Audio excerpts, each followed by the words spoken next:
ये देखिए, ये वाटरफॉल काफ़ी ऊंचाई से गिर। Welcome to Pin Valley National Park. वो ब्रिज शायद अभी अंडर कंस्ट्रक्शन है। सामने देखिए उस पहाड़ पर बर्फ़ जमी हुई है और काफ़ी लंबा भी है ब्रिज। सामने वाला पहाड़ देखिए पूरा बर्फ़ से कवर्ड है, नहीं हट रही है तो एज।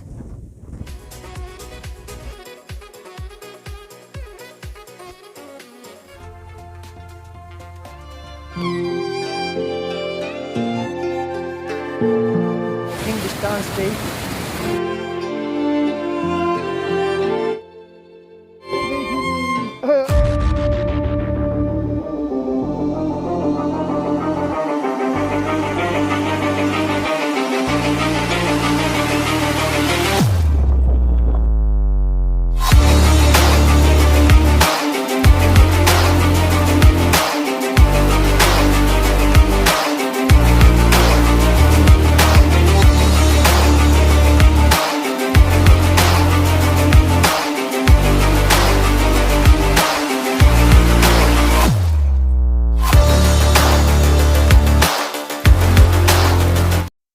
धनकार लेक से उतरकर नीचे आ गए हैं। लगभग 4 बजने वाले हैं। अब यहाँ से रवाना हो रहे हैं हम पिन वैली की ओर। ऊपर से नीचे मेन रोड तक जाने का रूट तो आप लोगों ने देख लिया है, तो पहले नीचे तक चलते हैं। थोड़ा सा आगे नीचे से फिर पिन वैली का कट आएगा तो उसके आसपास ही कैमरा ऑन करेंगे। सामने काफ़ी प्यारा वाटरफॉल है, काफ़ी बड़ा है, ब्रिज भी है। चलिए उधर चल के देखते हैं और यहाँ पर एक दो फोटोग्राफ्स भी लेते हैं। यहाँ लगा देते हैं बाइक को। ये देखिए, ये वाटरफॉल काफ़ी ऊंचाई से गिर रहा है, बहुत ही प्यारा लग रहा है। यहाँ सामने ब्रिज पे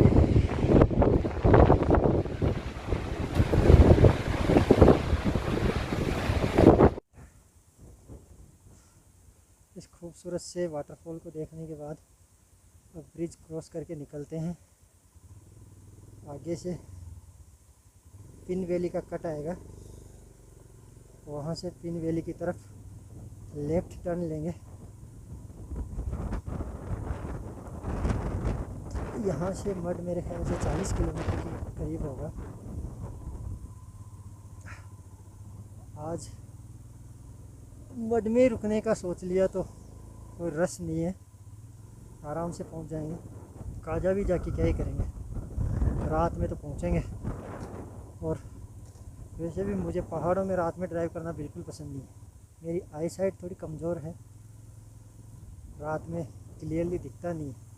दिन में ही कई बार ब्रेकर्स वगैरह नहीं दिखाई देते मेरे को, सच कहूँ तो ब्रेकर्स पे से बाइक उड़ा देता हूँ मैं, अगर सफ़ेद पट्टी नहीं होती ब्रेकर्स पे तो।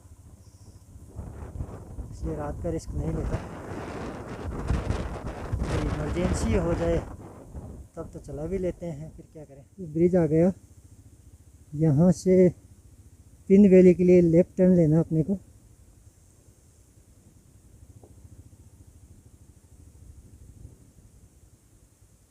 ये दिखा रखा है मुद 34 किलोमीटर है, बोर्ड लगा हुआ है।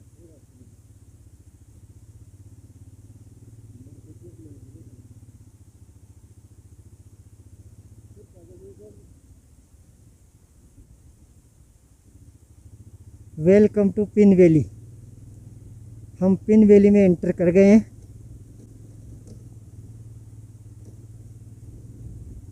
एक्चुअली ये ब्रिज पहले भी बन सकता था, लेकिन इधर से रिवर बहुत चौड़ी है तो इधर इतना लंबा ब्रिज बनाना पड़ता।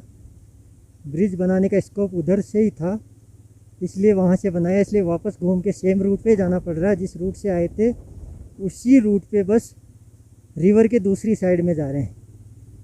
आगे जाकर ये दो पहाड़ियों के बीच से अंदर चला जाएगा, वहाँ से एक्चुअल पिन वैली स्टार्ट होगी।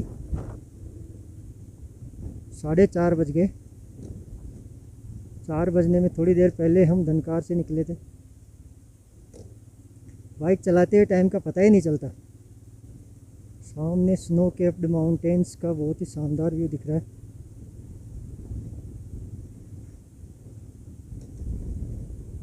भाई लोग आते हैं पहाड़ों में, शिमला मनाली घूम के चले जाते हैं। मैं सोचता हूँ क्या ही घूमते हैं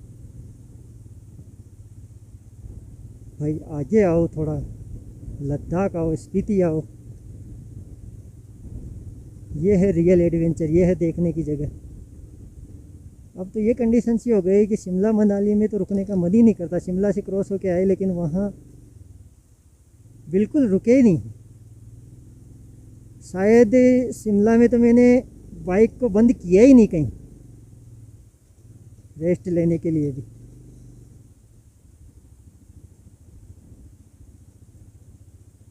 और जाते टाइम मनाली का भी कुछ पता नहीं, पापा आए हुए नहीं है तो अगर इनका मन हुआ तो मनाली में थोड़ा रुकेंगे।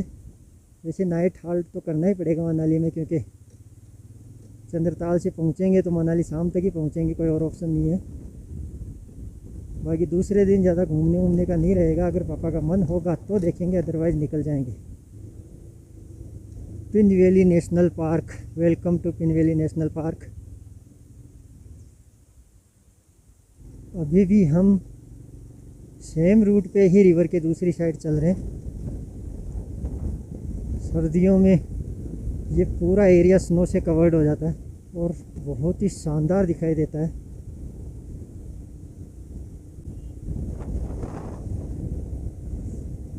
भैया लोग तो पिन वैली करके भी आ गए। अब हम एक्चुअल पिन वैली में एंटर हो रहे हैं। इन दो पहाड़ों के बीच से जो अंदर रास्ता जाएगा वो है पिन वैली। यहाँ से ये स्पीति वैली की ट्रिब्यूटरी नदी आ रही है, इसी की वैली को पिन वैली कहते हैं। इस रिवर का नाम भी शायद पिन रिवर है, क्योंकि वैली का नाम रिवर के नाम पर ही होता है। ये बोर्ड आ गया पिन वैली नेशनल पार्क का। तो अब आपका एक्चुअल वेलकम है पिन वैली में। भाई ऊंचे ऊंचे पहाड़ों के बीच से नदी आ रही है, बहुत ही शानदार व्यू दिख रहा है। ज़्यादातर लोग जो काजा जाने वाले हैं, काजा रुकने वाले हैं, वो पिन वैली से रिटर्न हो रहे हैं। अभी यहाँ से लगभग 33-34 किलोमीटर का रास्ता है, तो उसमें अपने को 1.5 घंटा तो लगेगा। अभी बजे 4:45, तो वही लगभग 6:30 से पहले अपन पिन मड नहीं पहुंच रहे। 6:15 6:30 से पहले तो वापस काजा जाने का तो सवाल ही पैदा नहीं होता। अगर नाइट राइड करें तो पॉसिबल है, पर वो अपने को करनी नहीं है और काजा जाके कोई झंडे गाड़ने नहीं है। अगर यहाँ थोड़ा बहुत ओपन पेट्रोल मिल गया तो फिर कल भी सीधे काजा नहीं जाएंगे। सिक्किम वगैरह का एक रूट काजा से लगभग 10-12 किलोमीटर पहले से कटता है शायद, तो उस रूट से सीधे हिक्किम कोमिक होते हुए लांगजा होते हुए काजा जाएंगे, क्योंकि काजा से अपने को वापस उस पर आना पड़ेगा। फिर आज राइड कम की, लेकिन आज की राइड अल्टीमेट रही। ट्रैकिंग भी काफ़ी अच्छी रही। रियल स्पीति का एडवेंचर आज ही फील किया। आज के दिन में काफ़ी कुछ कर लिया। ग्यू मोनेस्ट्री देख ली, धंकार देख लिया, धंकार लेक देख ली। अब पिन वैली में जा रहे हैं, तो स्पीति की भाई मेन चीज़ें तो यही है। अब बचा क्या है? काजा, चंद्रताल और चीचम, हिक्किम कोमिक। विंटर्स के टाइम ये पूरी रिवर जमी रहती है। रिवर के अंदर इधर पूरे ऊपर तक बर्फ़ भरी रहती है। ये पहाड़ी के ढलानों पर बर्फ़ जमा होती है। विंटर राइड भी भाई एक अल्टीमेट एक्सपीरियंस है, इसीलिए लोग स्पीति में विंटर में ज़्यादा आते हैं। एक बार मैं भी करूँगा विंटर राइड, मौका मिला तो। एक्चुअली उस टाइम छुट्टियों की थोड़ी प्रॉब्लम रहती है, पर फिर भी निकालेंगे टाइम। एक विंटर राइड तो बनती है। हो सकता है नेक्स्ट राइड स्पीति की विंटर राइड ही हो,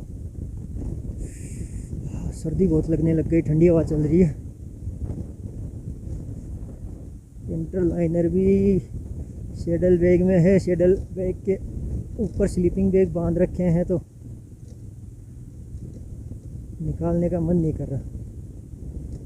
आज हमने खुद से कुछ नहीं बनाया क्योंकि टाइम ही नहीं बचा। 10 बजे तो वहाँ से निकल पाए, पहले सुबह व्यू मोनेस्ट्री चले गए, उसके बाद ब्रेकफास्ट करने लग गए, तो फुरलिंग से निकलते निकलते 10 बज गए थे।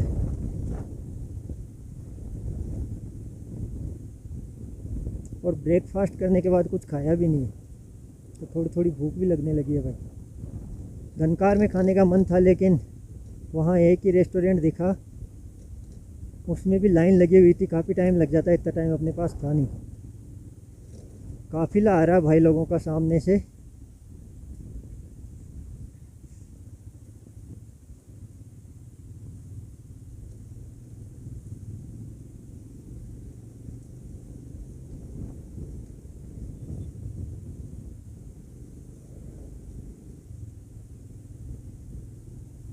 और यहाँ ये पूरा एरिया स्नो से कवर्ड होता है विंटर में।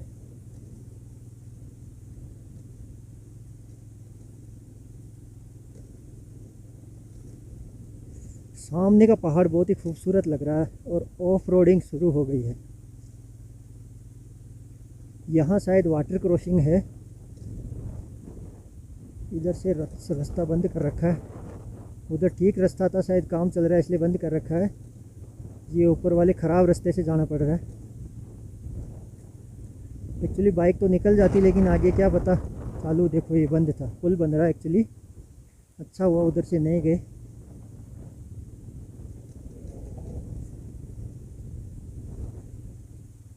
ये एक वॉकिंग ब्रिज है ऊपर।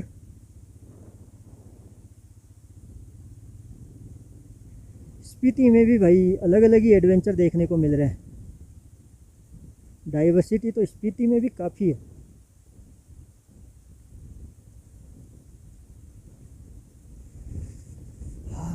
ठंडी हवा बहुत चल रही है, हालत ख़राब हो रही है अब तो। और अभी तो काफ़ी जाना है।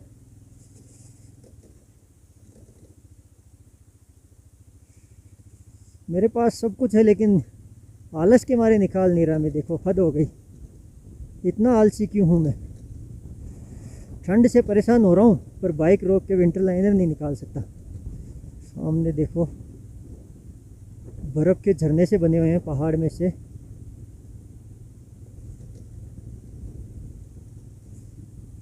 एक्चुअली दिन में थोड़ा बर्फ़ पिघल के नीचे आती है, शाम होते होते वापस जमने लग जाती है, तो इस तरह के झरने बन जाते हैं। इसका एक दूसरा कारण ये भी है कि ये इस तरह से जो पिट के अंदर है तो वहाँ धूप कम पहुँचती है, इस वजह से वो मेल्ट नहीं होते, ऊपर वाली जो स्नो है वो मेल्ट हो जाती है। दोनों में से कोई सा भी रीज़न हो सकता है, अपन तो बस एज्यूम कर सकते हैं। यहाँ रुक के देख नहीं सकते क्या हो रहा है क्या नहीं हो रहा। पिंक से फूल लगे हुए हैं, कोई पौधा लगा रखा है यहाँ, बोगेनविलिया लग रहा है। इतनी हाई एल्टीट्यूड पे बोगेनविलिया किसने लगा रखा है भाई। यहाँ तो कोई रहता भी नहीं है, क्या पता कोई और पौधा हो बोगेनविलिया जैसा। आगे भी है।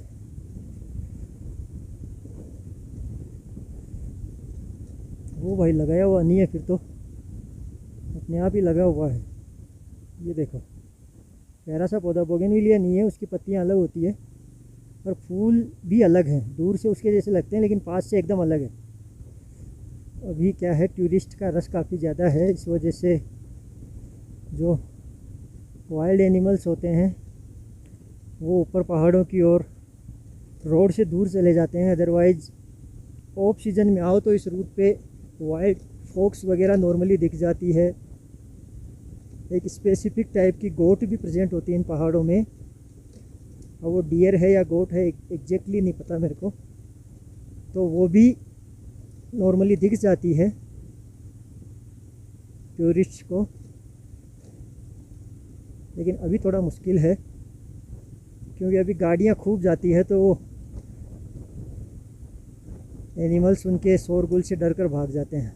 सामने वाला पहाड़ काफ़ी खूबसूरत है, उस पर छोटी छोटी सी घास उगी हुई है, तो बीच बीच में उस पर ग्रीन पैचेस दिखाई दे रहे हैं। आगे शायद हम ब्रिज क्रॉस करके, सामने ब्रिज दिख रहा है, रिवर के लेफ़्ट साइड में हो जाएंगे। अभी तक हम रिवर के राइट साइड में चल रहे थे। व्यूज़ अच्छे आ रहे हैं, इसलिए कैमरा बंद करने का मन नहीं कर रहा। ये आज का व्लॉग भी काफ़ी लंबा हो जाएगा। इन वीडियोज़ को देखने के बाद आपको और ज़्यादा कुछ रिसर्च करने की ज़रूरत मेरे ख्याल से रहेगी नहीं। हालांकि मैं भी खुद थोड़ा और रिसर्च करके आता तो ज़्यादा बेनिफिट मिलता आपको, लेकिन फिर भी हम जो प्रॉब्लम्स फेस कर रहे हैं और उनको जिस तरीके से सॉल्व कर रहे हैं, उससे आप लोगों को काफ़ी बेनिफिट मिलेगा। एक्चुअली जो एक्सपीरियंस्ड लोग हैं उनको प्रॉब्लम्स ही नहीं आती, तो ये पता नहीं चल पाता कि प्रॉब्लम्स कहाँ आने वाली है। लोग रेंडमली आते हैं, तब पता चलता है कि क्या क्या प्रॉब्लम्स आ सकती है। वो ब्रिज शायद अभी अंडर कंस्ट्रक्शन है, उधर अपने को नहीं जाना है, अपना रास्ता सीधा जा रहा है। वो ब्रिज वो सामने जो विलेज सा दिख रहा है पेड़ों के बीच से, उसमें जाने के लिए है।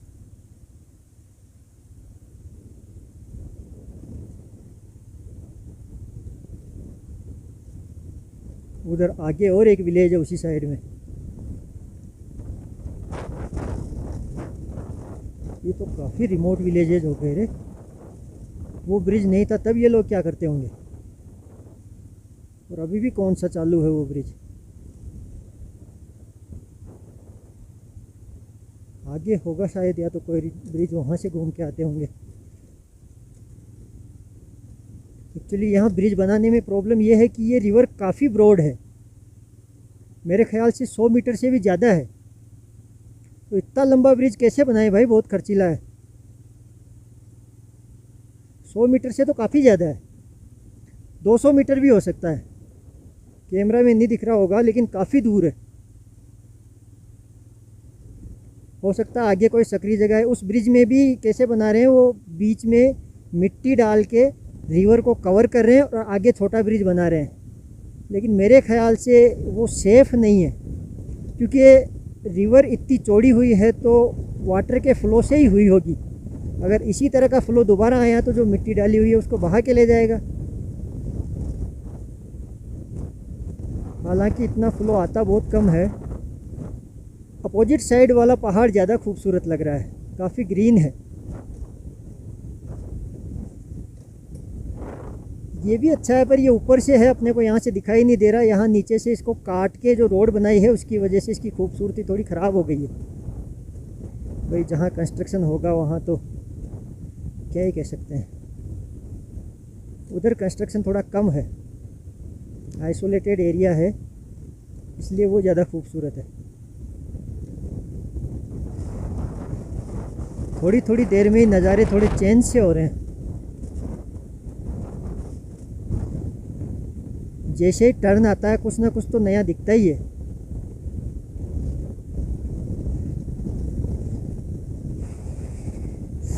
सर्दी ने हालत ख़राब कर रखी है भाई, क्या करें क्या करें। सामने कोई विलेज सा आ रहा है।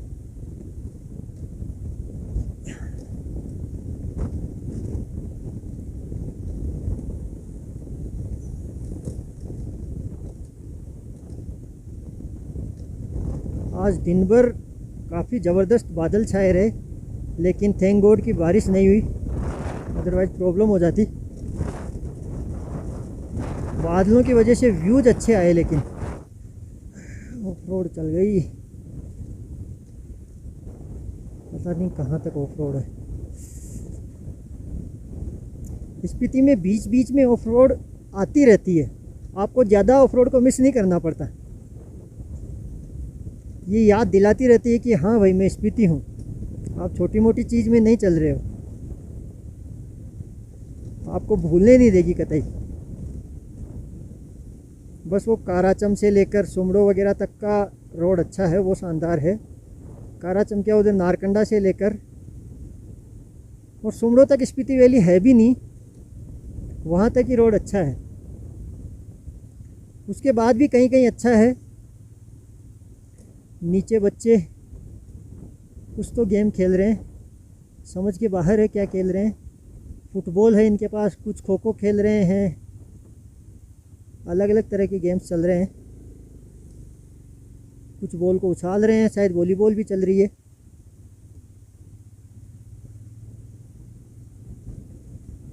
ऐसी हाइट पे गेम यही लोग खेल सकते हैं भाई, हमारी तो बस की बात नहीं है। सामान बाइक पे लोड करने में तो सांस फूल जाती है। सामने देखिए उस पहाड़ पर बर्फ़ जमी हुई है और ऊपर बादल है उसके, ऐसा लग रहा है जैसे बादल डायरेक्ट बर्फ़ में कन्वर्ट हो रहा है। बहुत ही शानदार व्यू लग रहा है।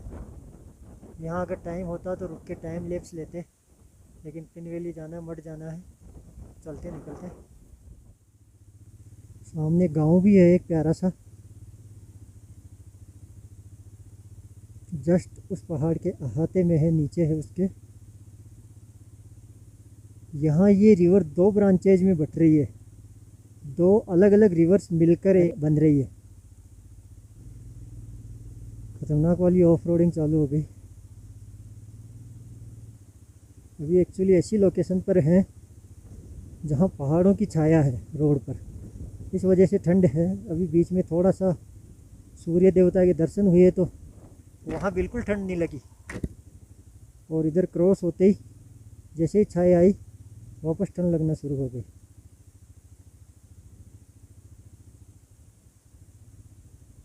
छोटी सी वाटर क्रॉसिंग जिसने मेरा जूता गंदा कर दिया।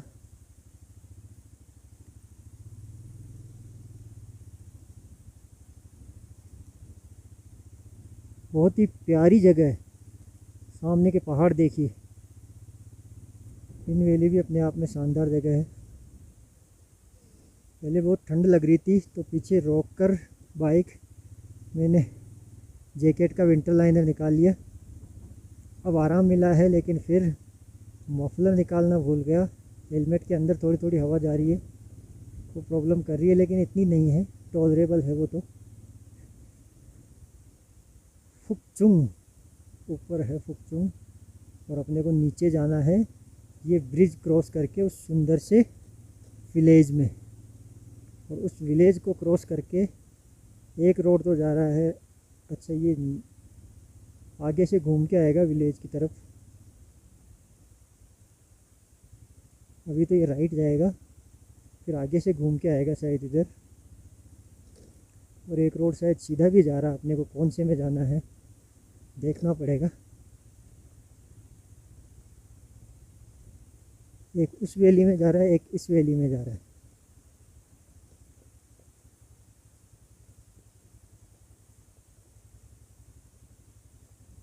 बहुत ही प्यारा ब्रिज है, बहुत ही प्यारी लोकेशन पर है।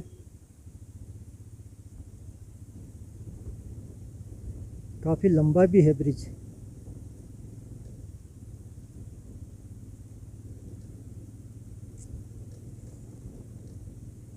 यहाँ के नज़ारे तो भाई वाकई में मेस्मराइजिंग है। सामने बर्फ़ वाले पहाड़, छोटा सा प्यारा सा गांव, और ये मेटेलिक ब्रिज। अगर ये सामने दीवार सी खड़ी नहीं होती तो वो गांव बहुत खूबसूरत लगता ब्रिज से। ये तो गांव में जा रहा है, ये वाला रोड तो अपने को नहीं लेना है।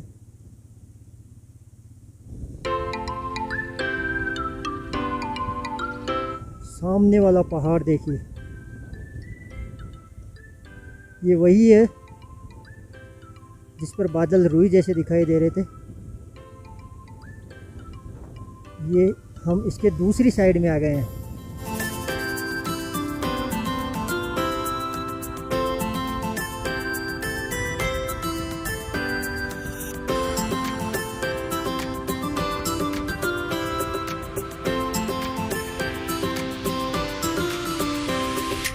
अच्छा, ये रोड तो शायद एक ही है। ये नीचे नीचे से जाकर ऊपर हेयर पिन बैंड बनाकर घूमकर ऊपर से आएगा, फिर उधर जाके नीचे हो जाएगा। मुझे लगा दो अलग अलग रोड है। देखते हैं, हो सकता है आगे टर्न भी हो, आगे उधर भी जा रहा हो, क्योंकि उस वैली में भी एक रोड जाता हुआ दिखा था मेरे को। ये ऊपर कोई छोटी सी मोनेस्ट्री है जो अंडर कंस्ट्रक्शन है।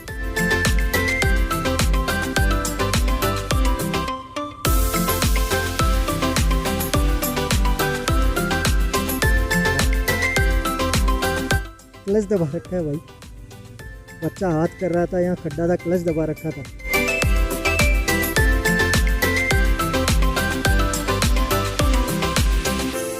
सामने वाला पहाड़ देखिए, ब्यूटीफुल, पूरा बर्फ से कवर्ड है। दोनों पहाड़ों के बीच में जो एकदम सामने दिख रहा है, आपको छोटा सा दिख रहा होगा कैमरे में, मेरी आंखों में जूम लेंस लगा हुआ है तो मुझे काफ़ी बड़ा दिख रहा है।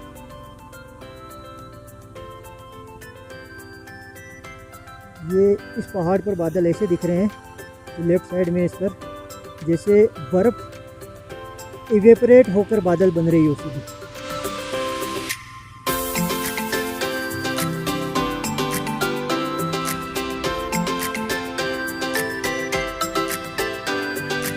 रोड तो यही है, यही रोड आगे घूमकर उधर जाएगा। इस वैली के लिए दिख तो रहा है रास्ता, शायद ये कच्चा रास्ता है।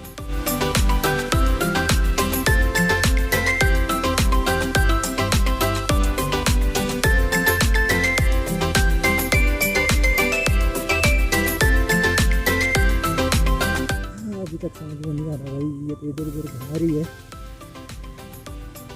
आगे जाके पता लगेगा क्या होना है। ये इस वैली में जाएंगे हम या इस वैली में जाएंगे। इस वैली में जाते तो इधर से जाते,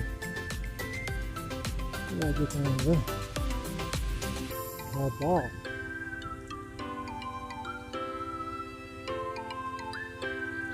जब ज़रूरत थी तब कोई ढाबा दिखा नहीं। अब शाम हो गई, अब तो खाना ही खाएंगे, डिनर ही करेंगे सीधा। वुड यहाँ से लगभग 12 किलोमीटर रह गया और हम उस खूबसूरत पहाड़ की तरफ जा रहे हैं। अब उधर इतनी बर्फ़ है तो हो सकता है वुड में ठंड भी ज़्यादा हो। जैसे जैसे वुड की तरफ जा रहे हैं ठंड बढ़ती जा रही है। यहाँ तो भाई ऐसा सा सीन है कि यहाँ बैठ जाओ और इन पहाड़ों की ब्यूटी को देखते ही रहो, निखारते ही रहो। सुबह यहाँ टाइम स्पेंड करके जाएंगे भाई।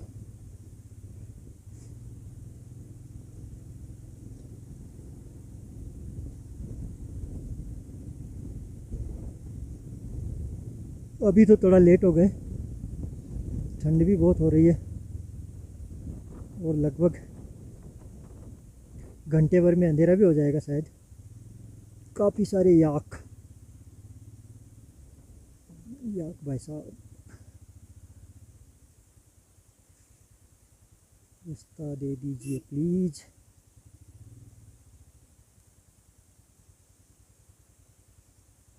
नहीं हट रही है तो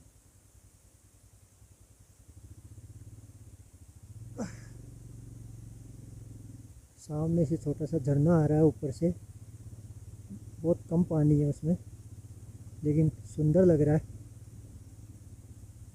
देखिए नीचे जाकर रिवर में मिल रहा है भाई। पिन वैली का तो प्रॉपर पिन वैली का एक व्लॉग बनना चाहिए। अब थोड़ा ऊपर की ओर जा रहे हैं। वो जो बीच में गांव आया था वो तो रिवर के लेवल में सा ही था, वहाँ कैंपिंग हो सकती थी।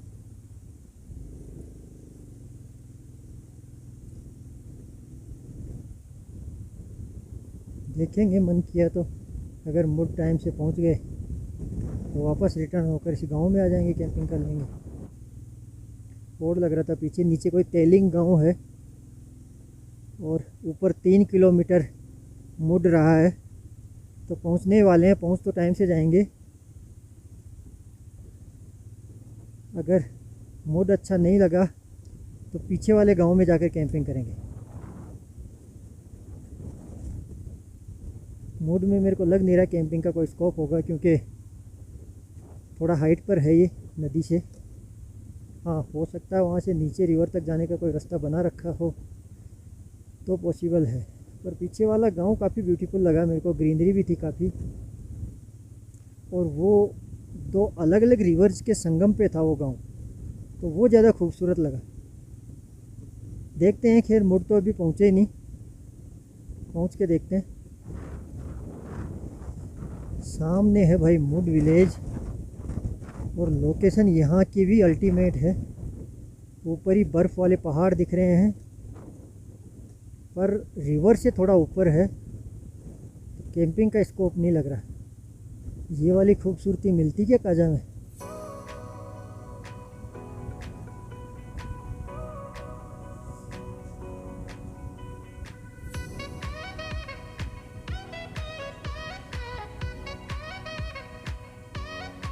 अगर यहाँ रुकते हैं तो होटल रूम से इन बर्फ़ वाले पहाड़ों का एक टाइम लैप्स ज़रूर बनाएंगे, बहुत ही शानदार आएगा।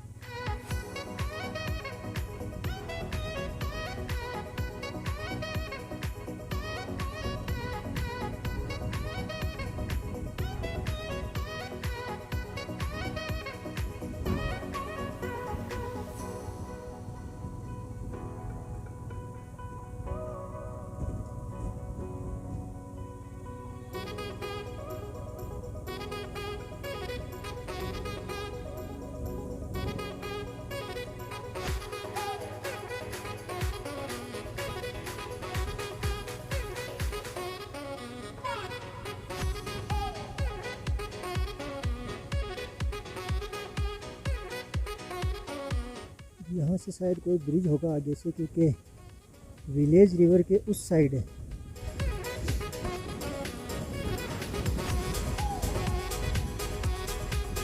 या फिर ये मुड है ही नहीं, ये तो दूसरा गांव है।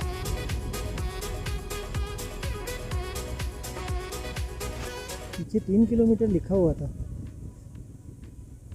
वहाँ तो यही चाहिए, पर मेरे को आगे कोई ब्रिज नहीं दिख रहा।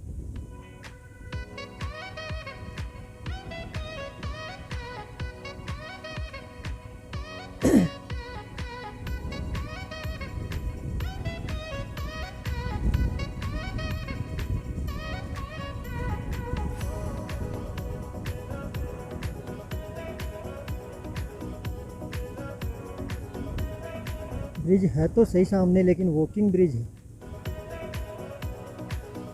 क्या मुड में बाइक नहीं जाएगी? तब तो हम भी मुड में नहीं जाएंगे।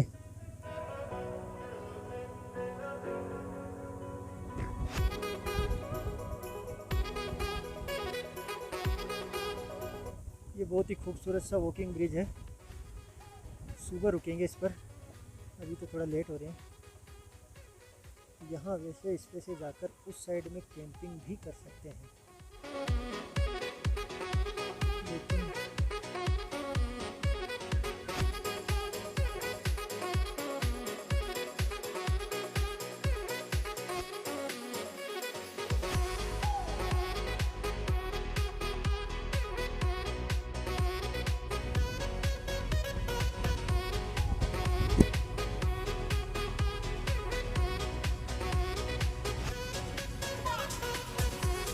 मुड और आगे है भाई।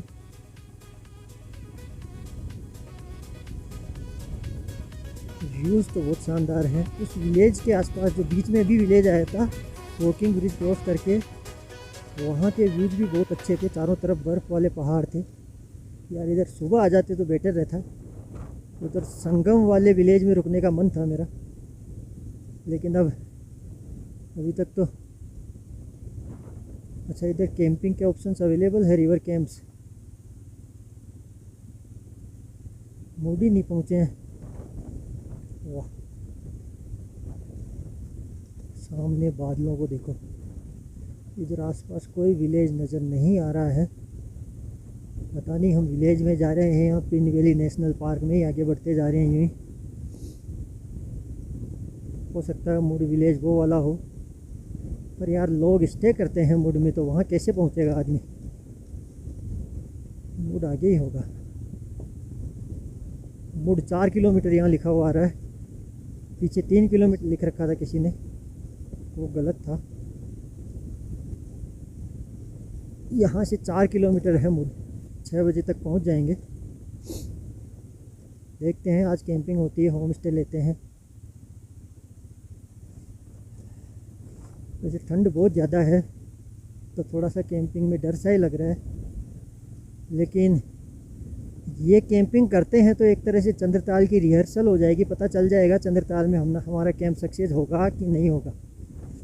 पीछे रिवर में पानी अच्छा था, आगे जैसे जा रहे हैं रिवर में पानी कम होता जा रहा है। इतना ट्रैकिंग करके आए लेकिन ऐसा लग नहीं रहा है कि थक गए। कंफर्टेबल हैं अभी काफ़ी।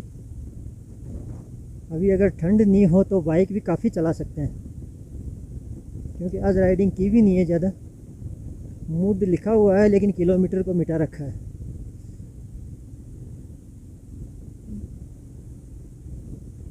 धन्य है भाई लोगों। सामने देखो, बहुत ही कलरफुल पहाड़ दिखाई दे रहा है। Half red half green, red green से कई सारे शेड हैं उसमें, और ऊपर वाइट। अगर इसको उल्टा घुमा दिया जाए तो भारत का झंडा बन सकता है, हमारा तिरंगा। अब ये थोड़ा सा केसरिया ना होकर थोड़ा पर्पल रेड है, इसको थोड़ा लाइट करके हम केसरिया बना देंगे और वाइट वाले को बीच में ले आएंगे, ग्रीन वाले को नीचे ले आएंगे। थोड़ा मॉडिफिकेशन तो करना पड़ेगा भाई, डायरेक्ट तो नहीं बन रहा।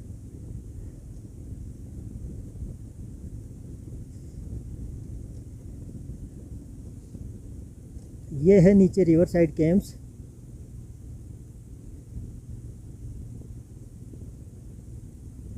वहीं पूछेंगे अगर आसपास वो कैंप लगाने दें हमारा तो क्या चार्ज करेंगे। यहाँ से रास्ता, ये एक बार गांव में चल के आते हैं, देखते हैं, क्या पता वहाँ ज़्यादा अच्छा ऑप्शन हो। वापस आ जाएंगे।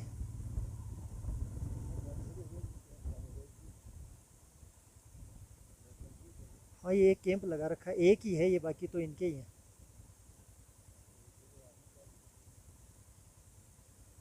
चले फिर नीचे।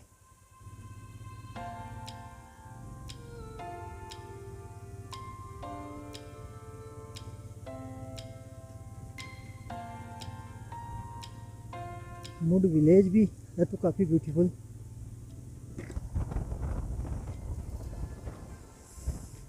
बहुत ही ठंडी हवा चल रही है। ये आ गया भैया मुड विलेज। प्यारे प्यारे से छोटी सी वाटर क्रॉसिंग।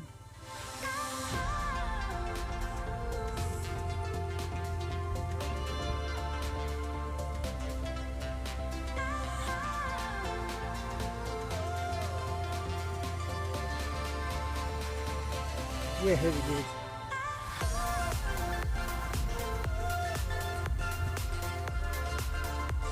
इसमें होटल के चार्जेस पूछते हैं, उसके बाद अगर सूटेबल लगा तो ठीक, नहीं तो कैंपिंग साइट पे चलते हैं।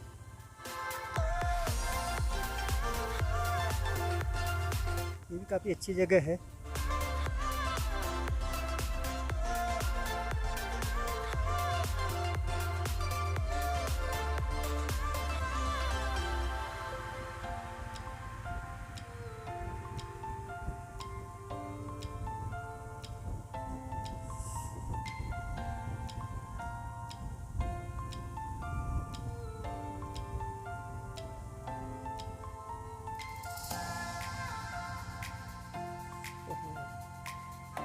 आग की भरमार है।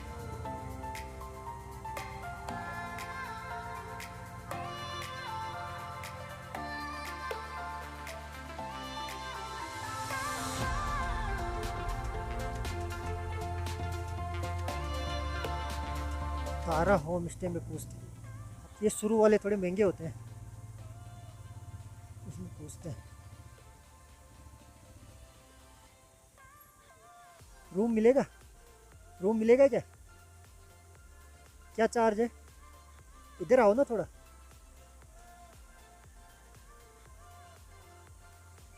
क्या चार्जेज है? 1500 खाना भी मिलेगा, अलग से मिलेगा।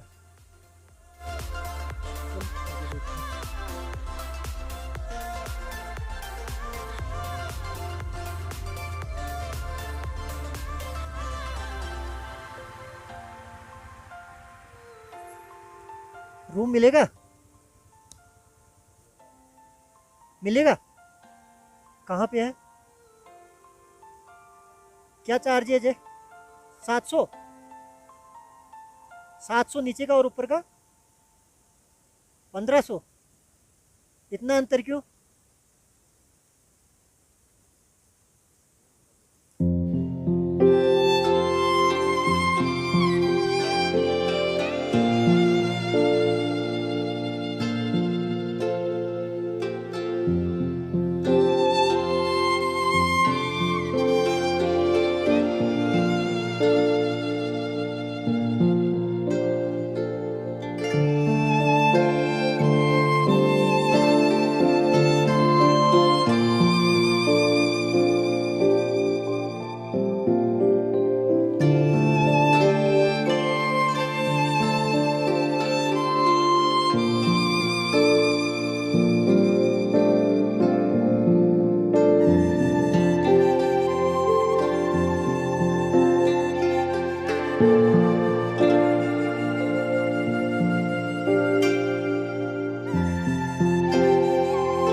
पिन वैली में आ गए हैं, मुड में। यहाँ एक होम स्टे ले लिया, सिंपल सा ही रूम है, 700 रुपये में दिया। विलेज के लगभग आखिर में ही है। अब थोड़ा सा गांव में पैदल घूम रहे हैं। सामने की तरफ पहाड़ से स्नो का एक झरना सा दिख रहा है, उधर जा रहे हैं। हालांकि वो थोड़ा दूर है, वहाँ तक शायद ही पहुँच पाएँ, लेकिन देखते हैं जहाँ तक पहुँचते हैं। उधर पहुँच के आपको झरना दिखाते हैं। हमारे होम स्टे से वॉकिंग डिस्टेंस पे ये प्यारा सा झरना है।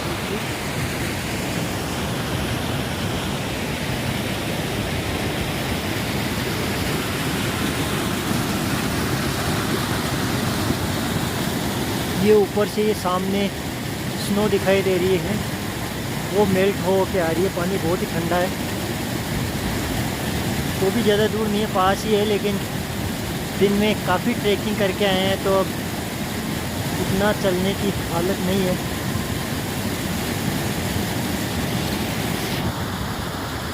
पर यहाँ से व्यू बहुत प्यारा है। देखिए आपको 360 व्यू दिखाता हूँ यहाँ का।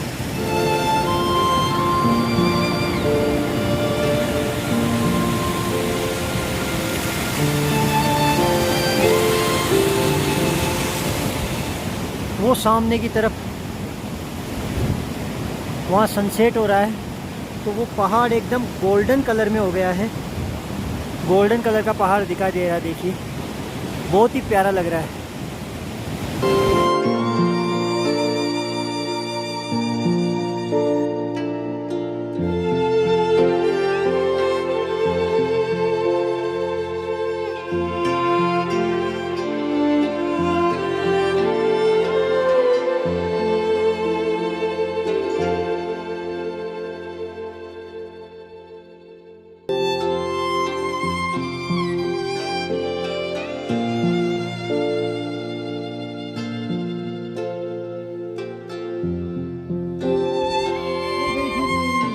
अरे उधर गई वापस। ये प्यारा सा बच्चा फुटबॉल खेल रहा है अकेला।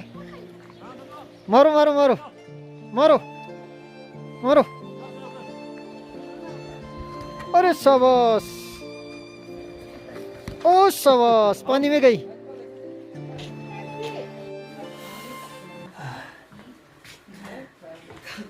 मूड में बहुत तेज सर्दी है, पूरा सर वगैरह कवर कर रखा है, फिर भी सर्दी लग रही है। यहाँ लगभग 6 बजे आ गए थे, तब से 1.5 घंटे से विलेज घूम रहे हैं। काफ़ी अच्छा सा वाटरफॉल था, उधर स्नो भी है। स्नो के पास तो नहीं गए, दूर से देखी, कुछ अच्छे अच्छे टाइम लैप्स भी लिए। अब यहाँ डिनर करने के लिए आए हैं। यहाँ वेजिटेरियंस के लिए ऑप्शंस कम हैं क्योंकि जितने भी रेस्टोरेंट्स हैं सब नॉनवेज हैं। फिर भी कुछ वेजिटेरियन ढूंढा हमने और वेजिटेरियन खा रहे हैं। चलिए डिनर करते हैं, फिर मिलते हैं रूम में।